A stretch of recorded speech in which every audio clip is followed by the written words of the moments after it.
Une route test faite de pneus usagés traverse la saison des pluies.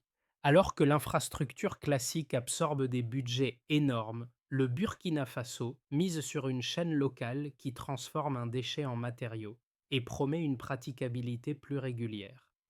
Qu'est-ce qui change pour une famille, un commerçant, un élève, quand cette simplicité tient? Et pourquoi Ibrahim Traoré accepte-t-il d'en faire un test national plutôt qu'un slogan? Si l'essai se répète sans faillir, l'échelle devient possible. Ce récit promet une chose précise: comprendre comment une idée jugée trop simple devient un test national et pourquoi son issue compte au-delà d'une route.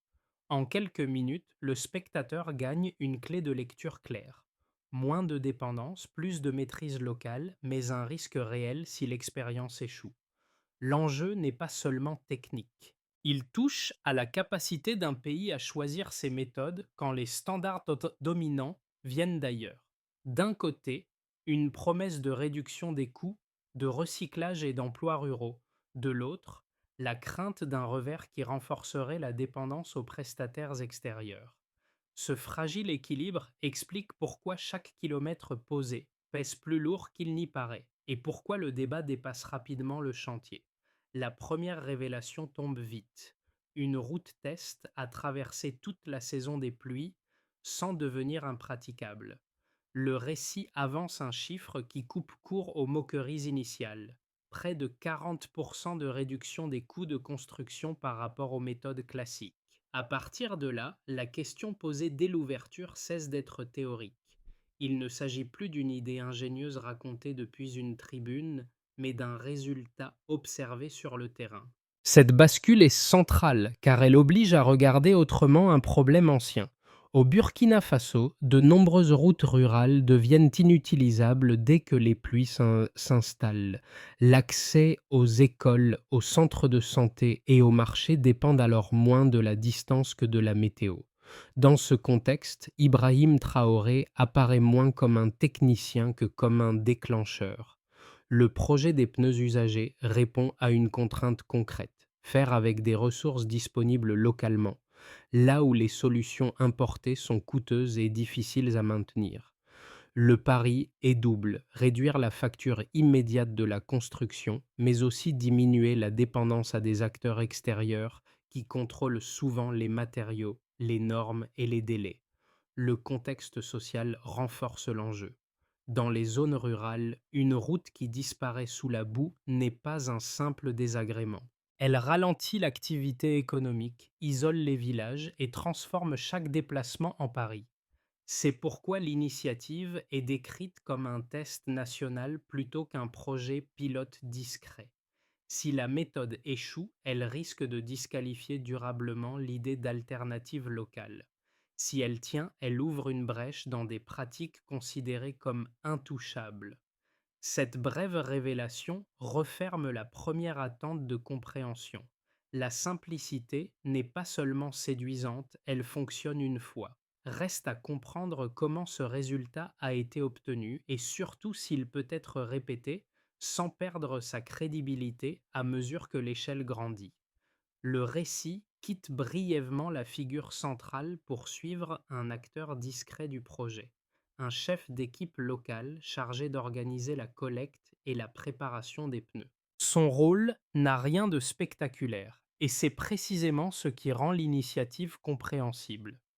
Il doit convaincre les habitants de participer, fixer des points de dépôt, coordonner le nettoyage et la transformation, puis synchroniser ce travail avec le chantier.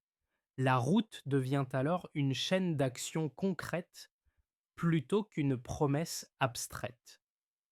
Un premier exemple très concret éclaire cet impact. Une vendeuse de produits agricoles explique que pendant la saison des pluies, le trajet vers le marché devient incertain.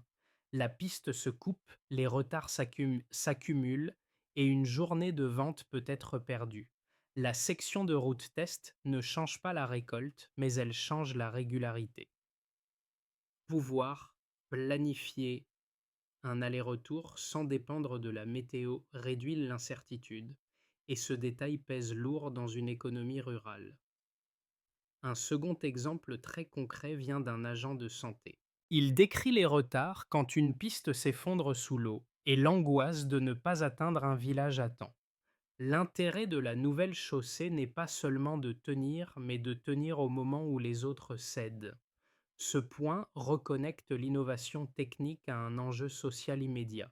Accès, continuité, confiance.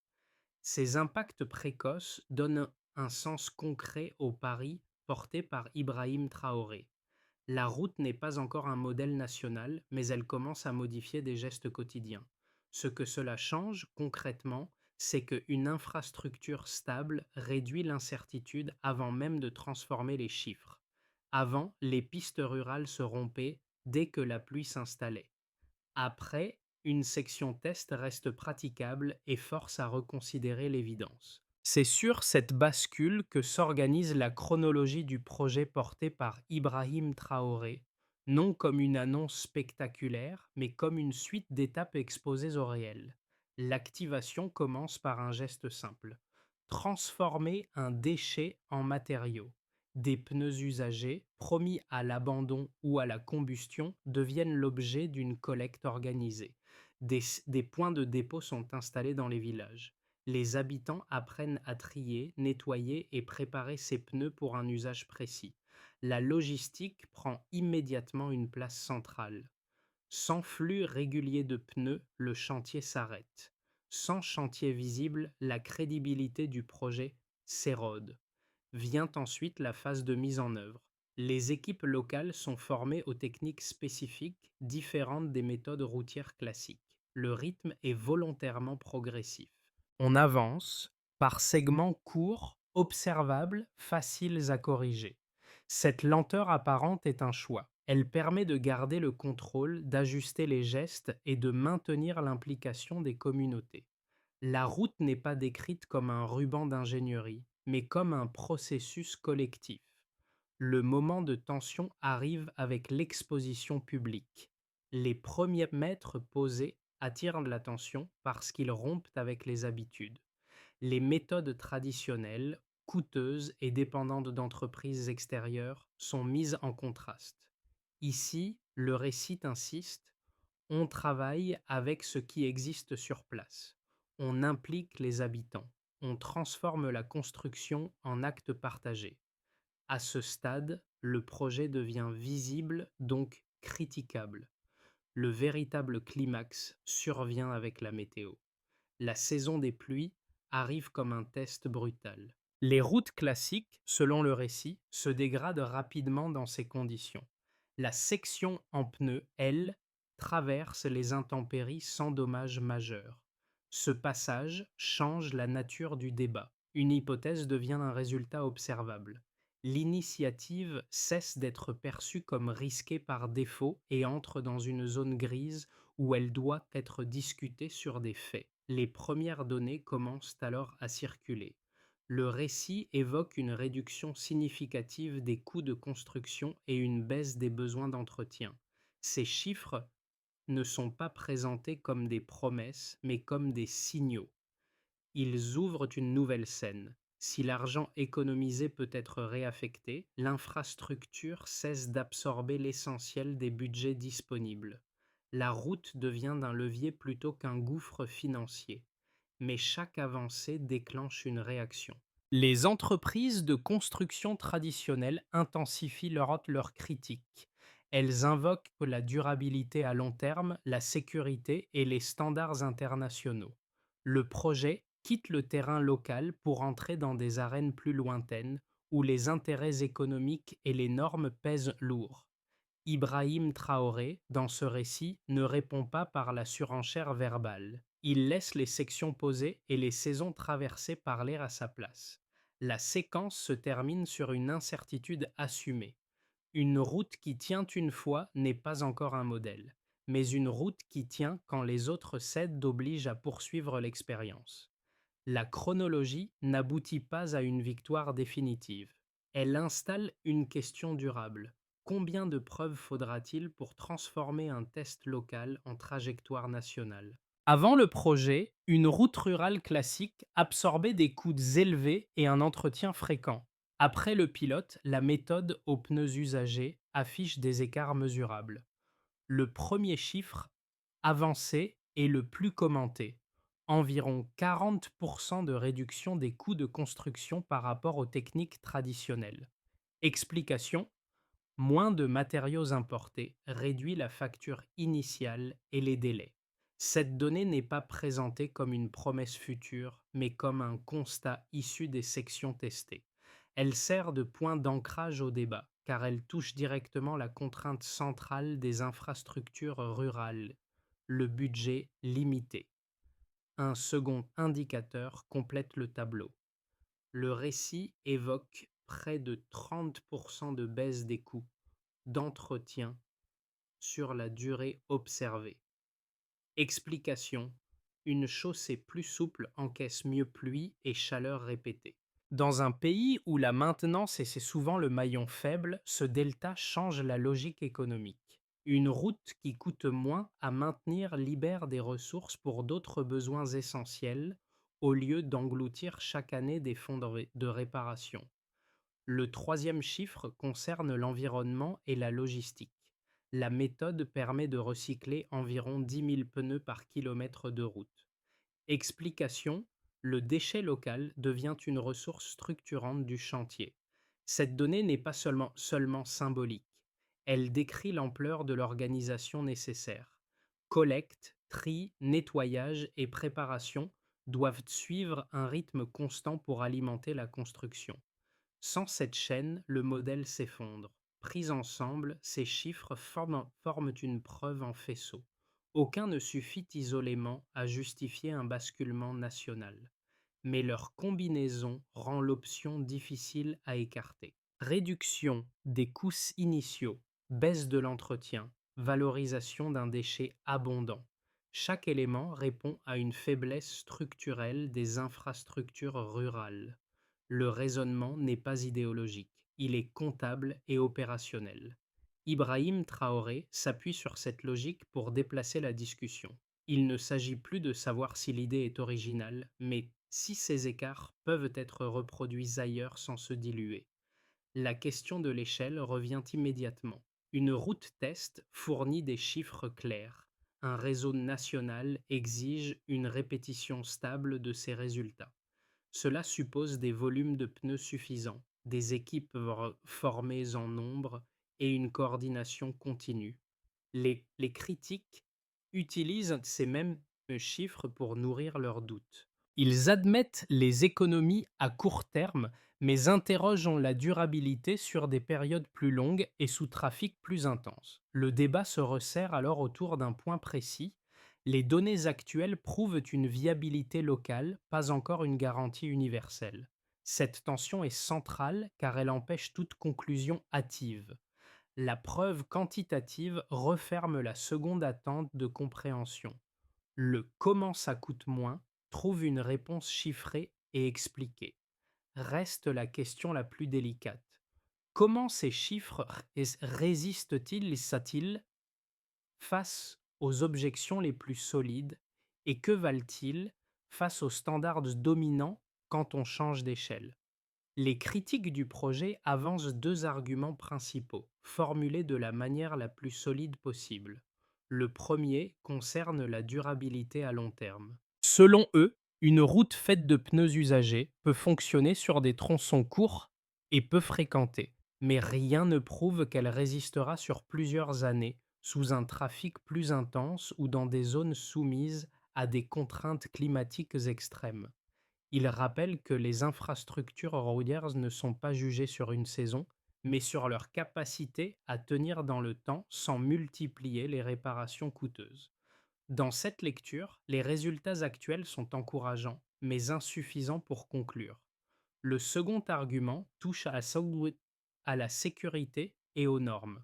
Les opposants soulignent que les méthodes classiques s'appuient sur des standards internationaux, des certifications et des décennies de retours d'expérience.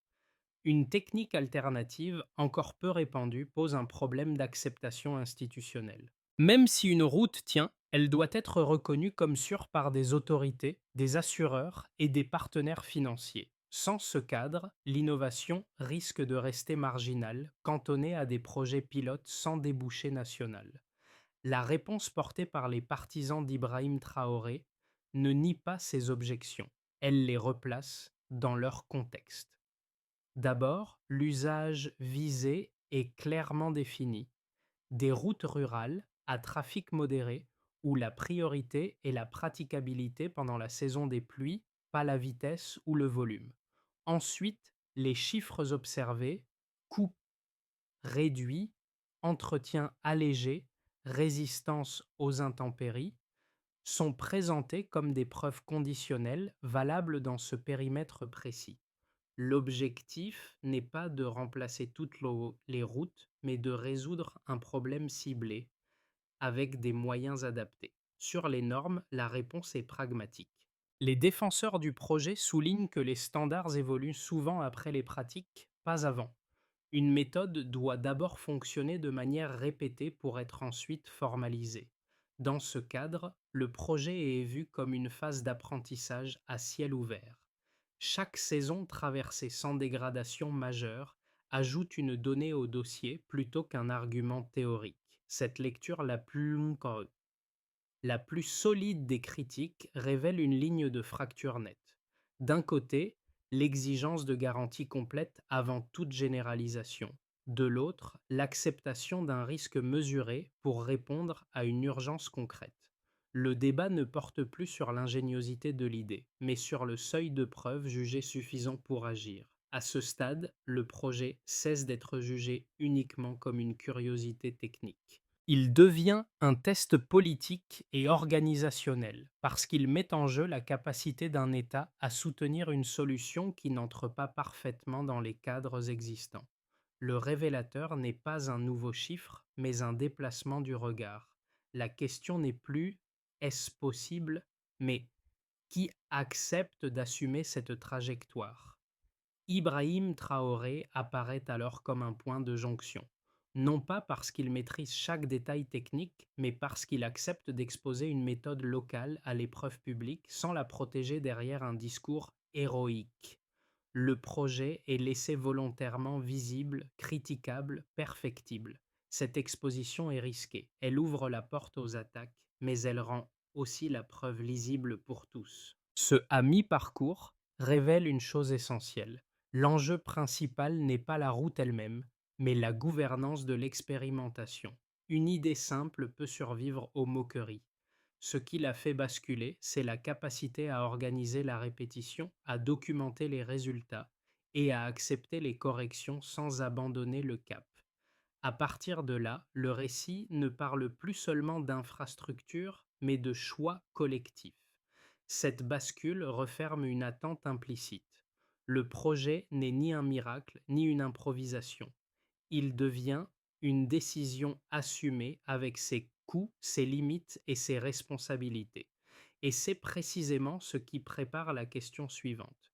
Quelles conséquences concrètes ce choix produit-il ici et maintenant pour ceux qui vivent autour de ces routes? Mais les effets du projet se lisent différemment selon les groupes concernés, et c'est cette pluralité qui donne sa densité au débat. Pour les nations et politiques de développement, l'initiative portée par Ibrahim Traoré représente une rupture symbolique. Elle suggère qu'un État peut s'écarter des modèles dominants sans rompre avec la rationalité économique. La réduction des coûts de construction et d'entretien n'est pas seulement un gain budgétaire. Elle ouvre un espace de décision où l'infrastructure cesse d'être entièrement dictée par des prestataires extérieurs et leurs standards. Si cette marge se confirme, elle redessine la relation entre souveraineté et développement. À l'échelle du développement national du Burkina Faso, les conséquences sont plus immédiates. Une route praticable pendant la saison des pluies réduit l'isolement des zones rurales. Les villages restent reliés aux marchés, aux écoles et aux centres de santé. Cette continuité ne crée pas de richesse nouvelle par magie, mais elle stabilise l'existant. Les producteurs peuvent planifier. Les services publics peuvent intervenir sans dépendre d'une fenêtre météo incertaine. Dans ce cadre, le projet agit comme un amortisseur social, limitant les chocs saisonniers qui freinent l'activité. Pour les pays développés, l'observation est plus distante, mais non négligeable. Le recyclage massif de pneus en infrastructure interroge des pratiques souvent coûteuses et peu circulaires.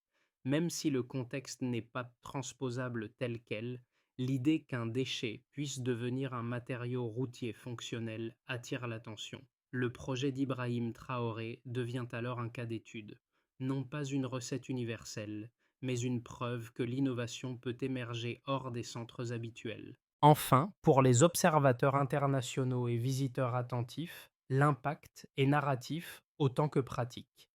L'Afrique est souvent décrite comme réceptrice de solutions. Ici, elle apparaît comme productrice d'un modèle alternatif, même contesté. Cette inversion modifie le regard porté sur le continent. La réussite ou l'échec du projet pèsera sur cette perception bien au-delà du Burkina Faso. Ces conséquences ne sont pas spectaculaires isolément. Elles s'additionnent, elles s'additionnent. Une route qui tient une saison change un trajet. Plusieurs routes qui tiennent changent une organisation. C'est dans cette accumulation que réside l'enjeu réel du choix défendu par Ibrahim Traoré. Le bénéfice attendu est clair. Si les effets observés se répètent, ils ancrent l'idée qu'une infrastructure modeste peut produire des bénéfices systémiques sans attendre des investissements hors de portée. L'attente de compréhension s'en trouve refermée. Les impacts ne sont plus abstraits, ils se mesurent dans des décisions quotidiennes, des budgets allégés et une autonomie légèrement renforcée. Reste maintenant à regarder vers l'avenir. Que peut-il se passer dans les mois à venir si cette trajectoire est poursuivie ou interrompue? À moyen terme, l'initiative peut suivre trois trajectoires distinctes sans qu'il soit nécessaire d'en prédire la probabilité. La première trajectoire, la plus simple, est celui de la consolidation.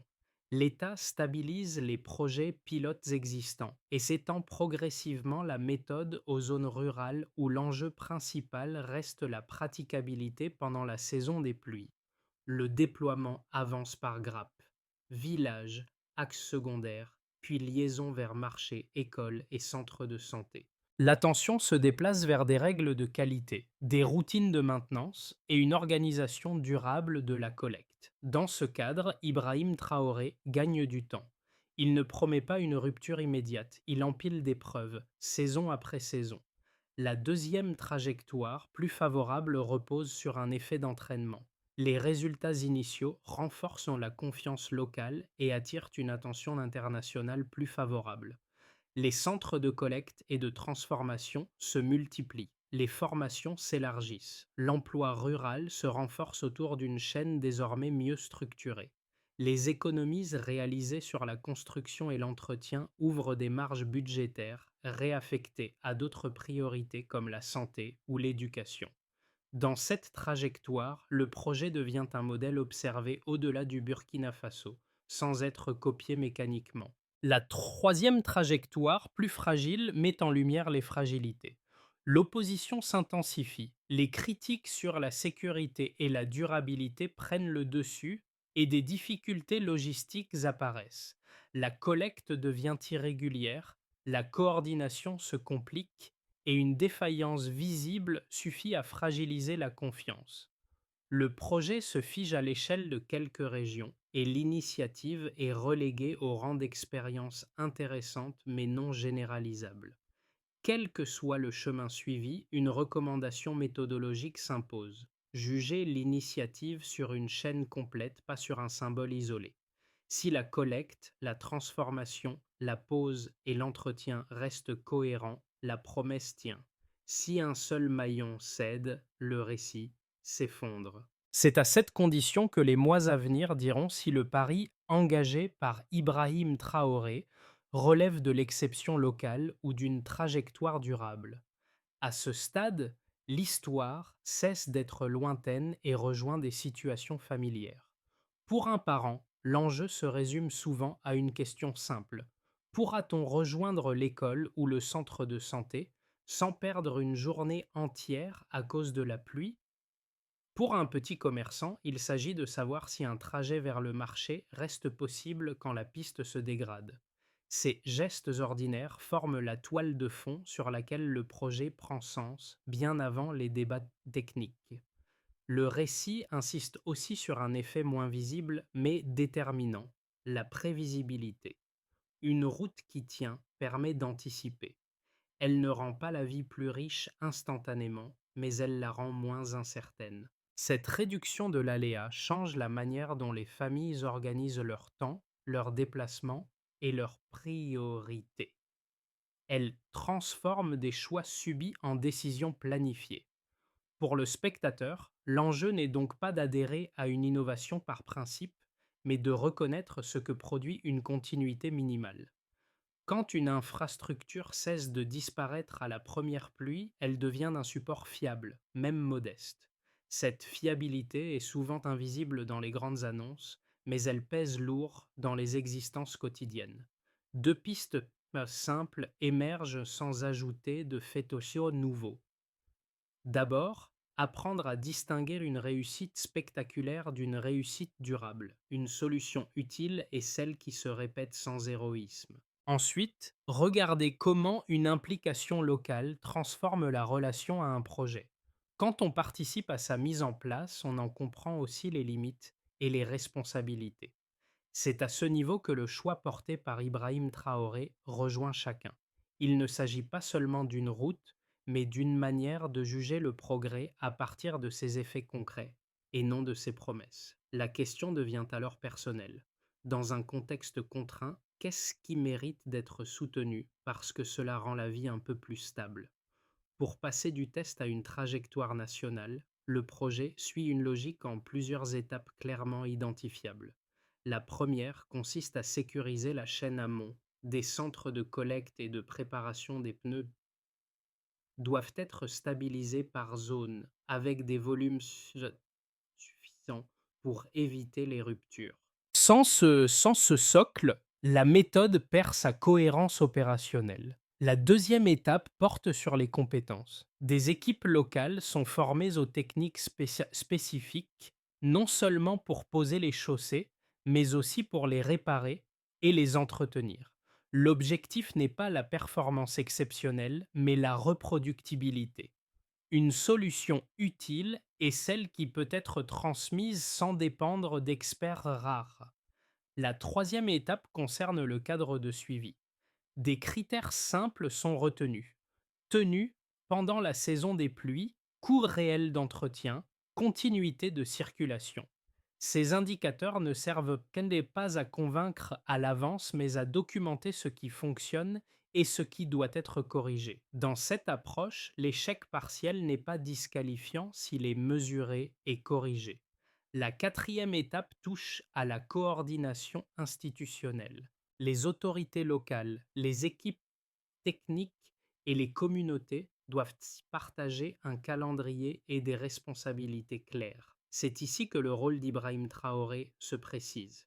Maintenir le cap sans transformer l'initiative en symbole figé. Le projet avance tant qu'il reste un chantier perfectible. Enfin, la dernière étape vise le partage d'expériences. Les résultats sont rendus lisibles pour d'autres régions, voire d'autres pays, sans promettre de transposition automatique.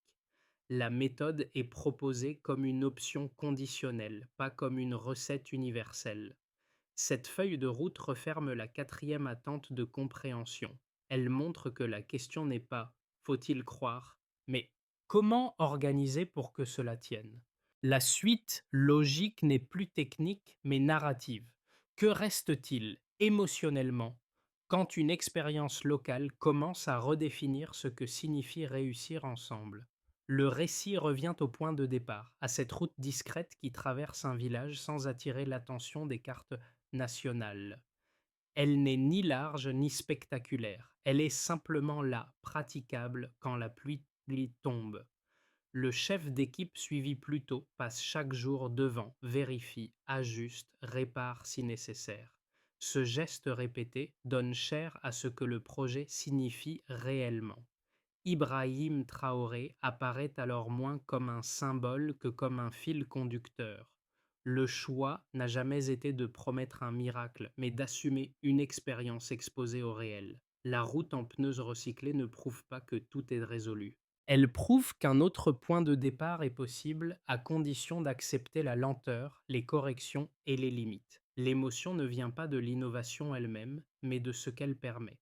Une continuité retrouvée. Une confiance modeste, mais partagée. Quand une infrastructure cesse d'être une attente et devient une habitude, elle change la manière dont un territoire se projette.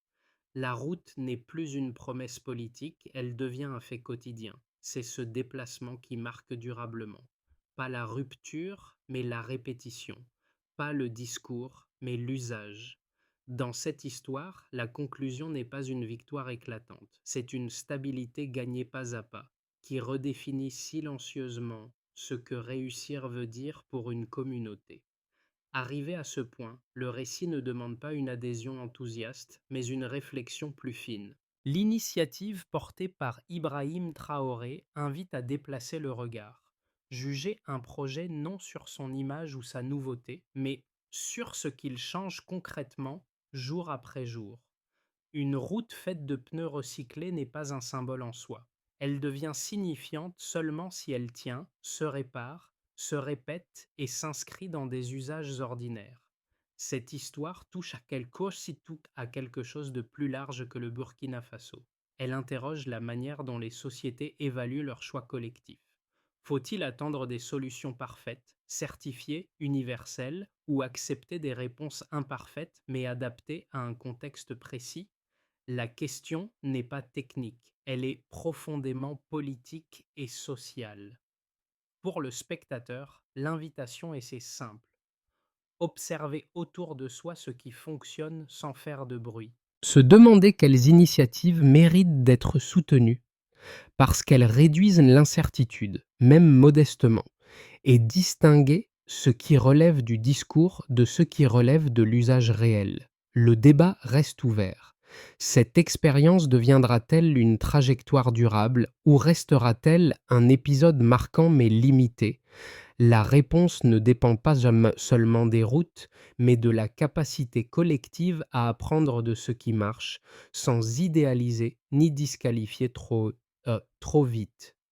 À votre tour maintenant, qu'est-ce qui, selon vous, fait qu'une innovation mérite d'être généralisée plutôt que simplement d'admirer?